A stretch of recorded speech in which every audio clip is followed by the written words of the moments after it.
era o equivalente a um tanque pré-histórico. Seu corpo era protegido por uma armadura. Enormes espinhos saltavam do dorso e a cauda funcionava como um serrote. Seu nome era Gastonia. Ele viveu e lutou com uma das criaturas mais aterrorizantes da Terra.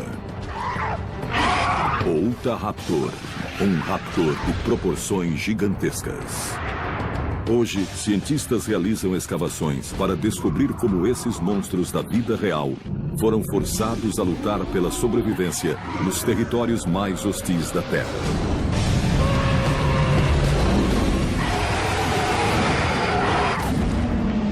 Foram os primeiros lutadores do planeta, predadores supremos. Novas descobertas e tecnologias forenses recriam combates pré-históricos em Lutas Jurássicas, a última batalha do Raptor.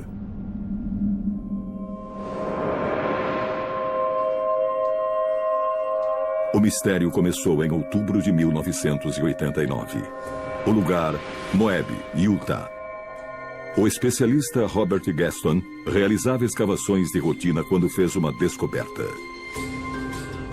Algo que agitaria o mundo dos estudos da pré-história.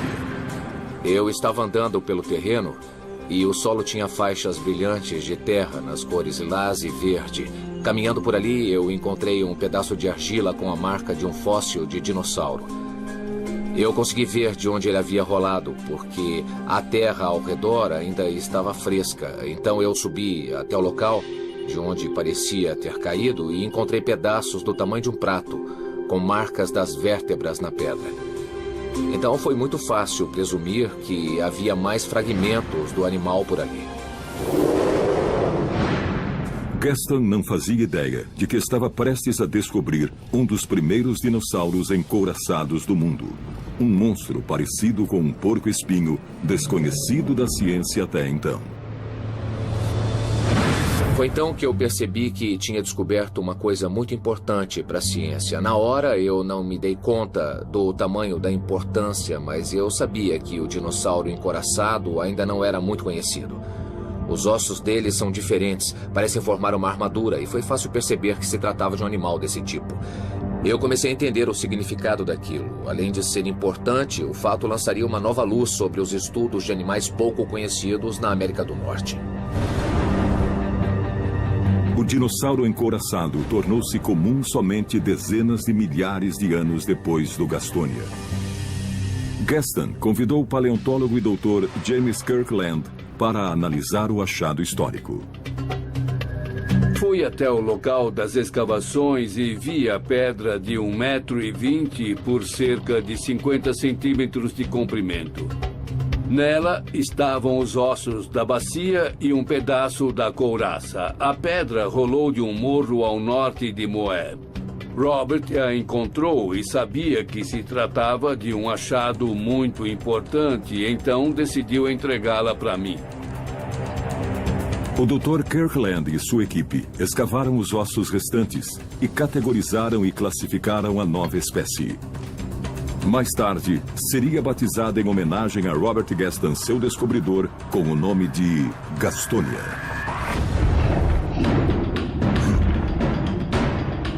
Forte e temido, o Gastonia era um dinossauro de 4 patas, cuja estrutura corporal assemelhava-se a um tanque blindado. Media 1 metro de altura, 4,5 de largura e pesava 1 tonelada.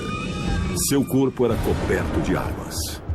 O Gastonia é o anquilossauro que possui maior número de espinhos, e a esse grupo pertencem os dinossauros totalmente encouraçados. Nos estudos, os cientistas notaram algo fora do comum. A couraça era incrustada na pele do Gastonia. Existem vários dinossauros encouraçados e muitos deles têm grossas escamas cobrindo o corpo. Alguns deles também têm espinhos, como é, por exemplo, o caso do Gastonia. Os espinhos saem das costas e laterais e são enormes. É como se fosse uma cama de pregos ambulante. O Gastonia era um dinossauro único. O estegossauro, por exemplo, embora fosse encouraçado, não contava com a proteção integral do Gastonia. Sua primeira defesa era o quadril encouraçado. Uma característica interessante é a couraça sólida que revestia o quadril do Gastonia.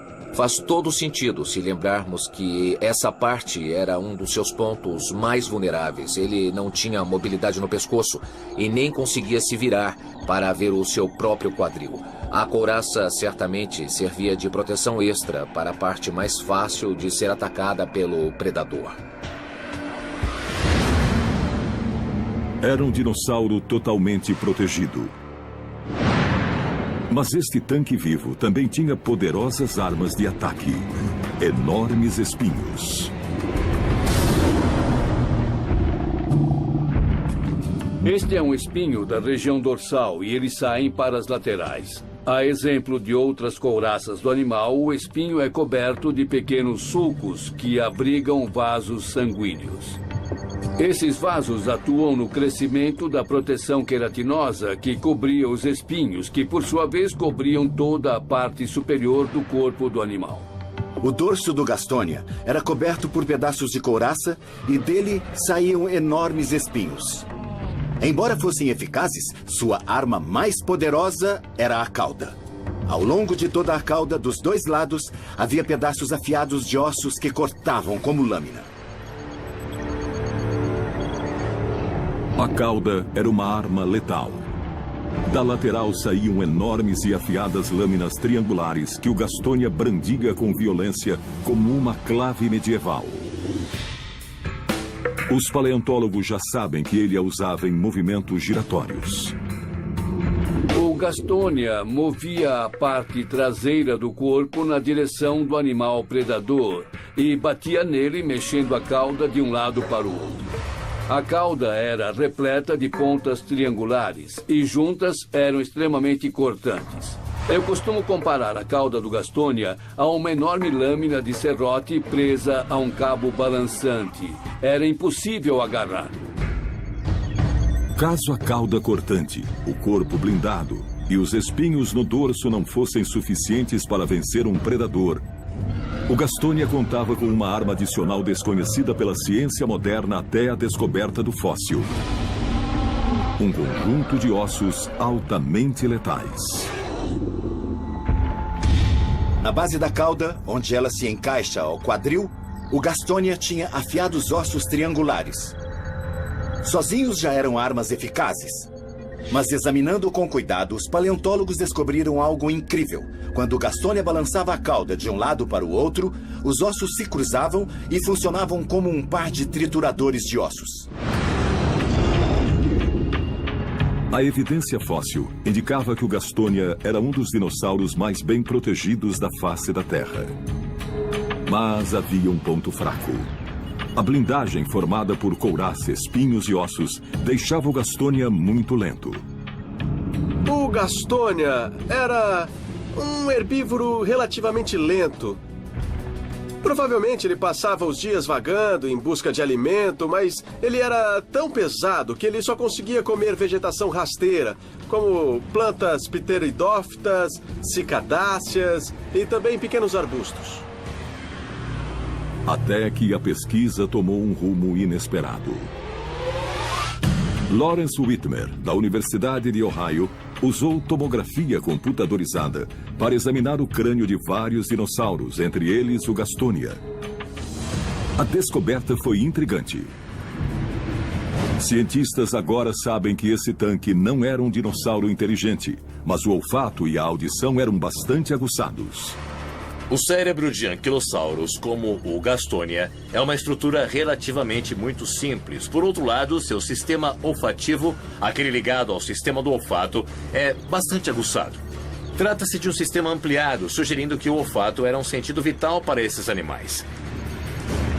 No ouvido interno, vimos que os órgãos associados à audição também são incrivelmente desenvolvidos, o que mostra que a audição era, para esses animais, igualmente importante. A tomografia revelou outro fator. Uma olhada na imagem interna do crânio mostrou que o Gastonia não tinha uma visão muito apurada. No cérebro desses animais, vemos que não há grande expansão do sistema óptico e centros associados ao processamento de imagens. O Gastonia caminhava de cabeça baixa. Era um animal que enxergava o predador na linha do horizonte. A visão era só eficaz quando o inimigo estava a uma curta distância, mas era preciso detectá-lo antes que chegasse perto demais. Então, ele confiava muito mais no seu olfato, que era muito apurado. Com a capacidade visual limitada, o Gastonia contava com a audição e o olfato apurados para detectar possíveis predadores. Isso significa que os cientistas consideraram uma hipótese intrigante. Será que ele possuía outro sistema de alarme? Existem várias relações simbióticas entre os animais de hoje e não resta dúvida de que também existiam no passado. Um exemplo é o rinoceronte. Ele tem uma visão reduzida e conta com os pássaros para saber se algum perigo se aproxima.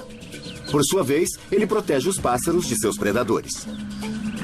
Creio que pequenos pterossauros mantinham a mesma simbiose com o Gastonia. Eles recebiam proteção e, em troca, avisavam o Gastonia do perigo que era iminente. Mas com uma incrível gama de armas e blindagem defensiva à disposição, por que o Gastonia precisaria de um sistema de alarme? Seu único ponto fraco era a barriga, desprotegida. Mas que tipo de criatura era forte e esperta o bastante para atacá-la?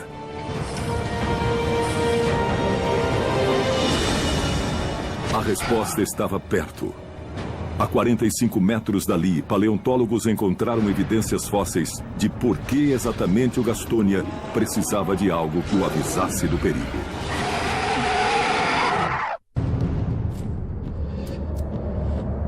Em 1989, próximo à cidade de Moab, Utah, o caça-dinossauros Robert Gaston encontrou o fóssil de um Gastonia, uma espécie única de encouraçado do início da Era Cretácea. Perto do fóssil, havia uma segunda espécie que a ciência moderna ainda desconhecia. Apenas um era o predador.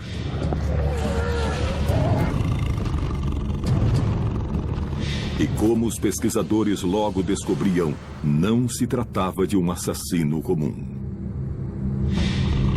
Durante as escavações, começamos a entender como os ossos estavam organizados. Um dos alunos da Universidade de Eastern Utah gritou: "Ei, Jim, venha ver uma coisa. Tem algo diferente aqui." Então, eu me abaixei e notei um pequeno sulco no chão.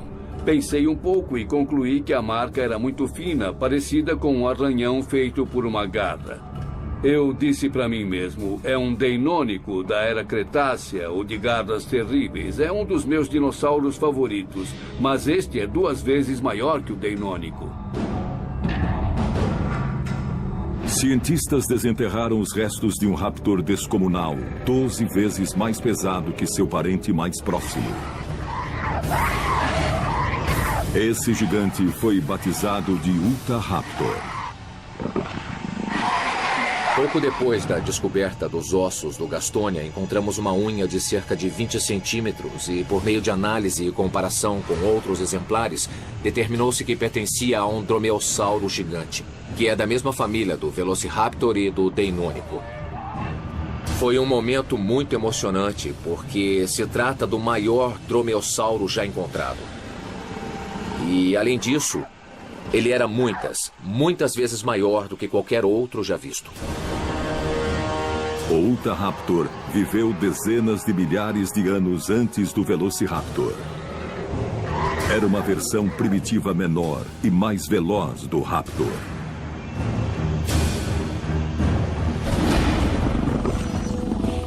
A descoberta do Utahraptor foi muito importante, porque até então o maior dinossauro raptor encontrado era o Deinônico, do tamanho de um lobo americano.